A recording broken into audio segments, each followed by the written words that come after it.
What if getting great water didn't just come from there, but also came from here? And here, and in here, and here, and here, and in here. So I just received and unboxed this NU Aqua 4-stage water filtration system, and I'm going to be installing it. I'm going to show you what all that entails here in this video today. What you do get with this is a setup of water filters which are going to have your water in perfect shape, your whole house. So your entire house's water comes in through the system and then comes out this side. It includes a water softener which does not require any salt or electricity. So I did receive this from NU Aqua to review for you. However, I think you can trust me to tell you the truth about what I'm doing here with it and what I think about it. So what you get here is a sediment filter, this clear one at the beginning, and then you get a heavy metals filter. Then you have a water softener in this filter, and then you have a carbon block, which is going to make your water taste really nice. It's going to take me a little bit of measuring and figuring as to how to install it. I'm going to have to buy a couple of parts, adapters for my piping to run in and out. So these are going to be filters that you change out. So every 6 to 12 months, about 100,000 gallons of water is what they are going to handle. Now I've already loosened this one. This is the tool to take these off. I loosened this one. I'm going to show you its filter. So this is the carbon filter, and it is the fourth in line of these filters. And so with each of these, now, when they're full of water, they're going to be a lot heavier than this. But then the filter in here, this is a 4-inch by 20-inch filter, and this one's the carbon filter. So each of these are going to look a little bit different from the others, but when you replace them, you will just keep them in the same order. So with everything I've got going on, I'm trying to figure out if there's a way to do this without having to shut all the water off. Probably not. So to install this system, at a bare minimum, you will need an adapter, a connection adapter. So this is actually a smaller one, but you will need a 1-inch male connection piece that, in my case, has a PEX connector with it. So this is a 1/2 inch, this is a 3/4 inch, but a 1-inch coming out of the device. And then if you have a 1-inch line, that will work for it. If you are using copper or something, though, you will need to have a different type of connection. So then you will need thread tape to go on that where it connects. Then you'll need some kind of a wrench to put it in there. So here are a few options that would probably work, but something larger than your typical small wrench. So what else will you need? Potentially, you'll need to buy a length of pipe if you're doing copper or if you're doing PEX. You will need some kind of cutting device, such as this, to cut your pipe, or a copper cutting device. If you're using PEX, you'll need something to connect the PEX with. So these are those options. Or I will show you the potential push to connect shark bite fitting in just a moment. There are other tools that will be involved, potentially, depending on your setup. So the first installation of this NU Aqua system is going to require a little bit of planning and probably buying a few supplies to make it work. Now, it's possible you have a setup which is almost ready to install a system like this, but installing anything on your main water line takes a little bit of planning. It's going to take some shutting off of your water and your water system, which is a pretty big deal for most of us. You're going to figure out where this system will fit, so do some measuring. Now, I put mine on the floor, but attached it to the wall. And you may attach it to the wall somewhere, but it's going to be really heavy, so it's going to need to be properly anchored really into the studs in the wall if you are installing it in that kind of a wall. In a lot of basement settings, it's going to be different, so you just need to figure out where it's going to fit best and most convenient to your water line coming in and supplying your house. So you're going to need to know what connections you're going to make. So in addition to your measurements, then you're going to have to make a few connections. Most things are either going to be copper or PEX piping these days. So if you want to do copper, there are ways to do that. My instruction today is with PEX, and I think PEX is easier, but there are going to be some tools involved in order to put PEX in. You will need some PEX tools, some PEX connectors, and that may take a bit of planning as well. So I'll try to point out the most necessary parts, and then there are others, though, that every plumbing system is going to be different. So PEX tools are a little bit expensive. It is possible that you could get by with just shark bite fittings, push to connect, and those are more expensive.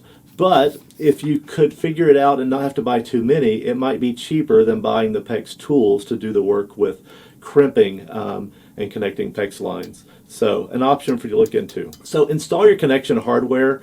So some of this you can do in a convenient place with the system elevated before you have put it at a hard to get area, but you're going to need to put in a a connector on each end to install your water line. Now the system is set up as a 1-inch system, so I had to bring a 1-inch down to a 3/4 inch for my PEX piping, which is going in. And that was obviously not a problem, but then connecting the PEX on each end with I used a crimp tool here to make that happen. Have your area prepared for the installation, and the system comes with some holes for you to install it. I used both, so I'm using the cage and the holes to have it set up. Shut off your main water, and then if you've never done that before, what happens next is you need to drain your water lines as best as you can before you make a cut, or else all that water is going to come gushing out. So if you have shutoffs from your upstairs, then shut those off so all that water doesn't have to come out. Part of the system, they recommend having a bypass. And you see my bypass here. This is one I had already installed. I rerouted it a bit in this process. And then you also need to regulate your pressure. So the pressure for this system needs to stay between 40 and 80, really. And so if your pressure fluctuates and you're aware of that, then you need a pressure valve to keep your pressure at a reasonable setting. A bypass just allows you to use your water without this part of the system. So if you look at mine, I have this installed down here, but I could shut this off if I need to do maintenance on it or if something was wrong with it, for instance, and just have my bypass. So with all of your connections in place, then you want to double check everything, and then you're going to be ready to turn on the water for the first time, and that's the next part of this video.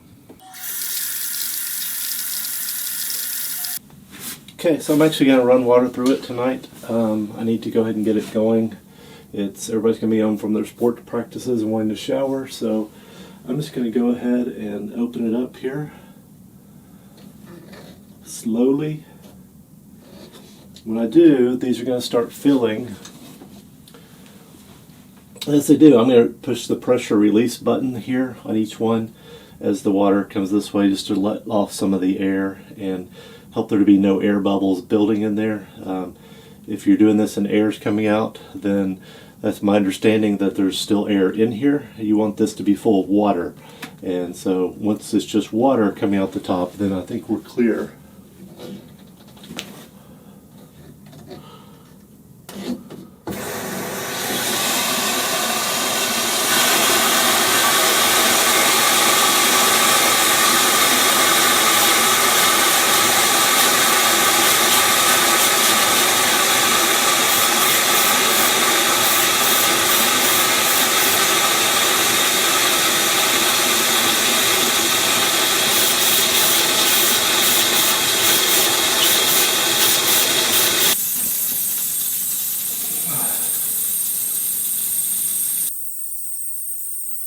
Pretty obviously got a leak going here. So we'll take this one back off and see what needs to happen. Okay, so the final thing, once you've gotten it installed, connected, and the water on, then when you've slowly turned your water on, checked for leaks, and found that there were none, you're ready to do a little bit of flushing of the water. And so this is just going to get the particles out, the air bubbles, and you may have some carbon in the water, which would be blackish in color. In my experience, I really didn't have a lot, but you want to flush that out of your water. And then give about 30 minutes, and then you can do another 5-minute flush. So the best place to flush is a high output faucet at a low floor. So I did my first flush here in the basement and then went up to the first floor bathtub, which is a very open faucet. And then you want to run cold water. It's best to probably have your hot water heater still disconnected for this part so that you're not getting any hot water pulled in or getting any of the carbon moved into your hot water heater.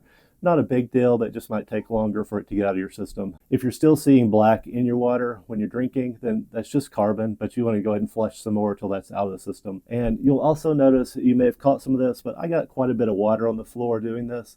So that's something to consider with your installation. You're certainly not going to want to install this somewhere that it would be damaging your floors or getting things wet.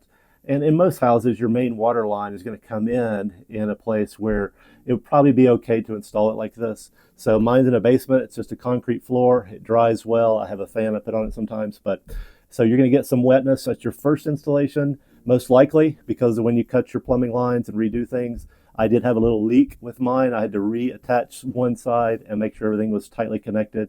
Again, when you change your filters in 6 months to a year, you are going to get some water. It is, I would say it's impossible to take these off without getting something wet underneath. These hold a lot of water. You'll need a bucket or two to help you when you do that, and a towel to keep things nice and orderly. But it's not extremely difficult. It's just it will take a little bit of work to change out the filters when it's time. Thankfully, you don't do that very often, so that is really the only real maintenance that you're going to have. Now, especially with the water softener, what I'm excited about with this, one, it doesn't run on electricity like my old one did. Two, it doesn't need any salt. I don't have to bring in those bags of salt and fill up a brine tank anymore. I'm just going to have to change a filter on a almost yearly basis, 6 months to a year, and to have everything what it needs to be. Now, I do have a discount code for you if you're interested. If you've watched this and you think that this is a good fit for what you're looking for, you can use my discount code here, either on the screen or in the description. And then I will also say, I'm going to follow this up in about 4 weeks with a video. So I can't yet tell you how the water tastes or how it feels. It's going to take us probably 2 or 3 days now to feel the full effects of the new system, to get all of our old water pushed out and this pushed in. And so then I will start to evaluate. I will do a water softener test on it, and you can follow up here with a video, the video that I will produce in roughly 4 weeks on this NU Aqua system. So again, thank you to NU Aqua for providing this system, and I was glad to install it and to see this take up less space and be an easier system to manage for my home going forward. And I think I'm going to like it. I like the quality, and I think I'm going to like the way that it works. So I hope this video was helpful for you. Thanks for watching.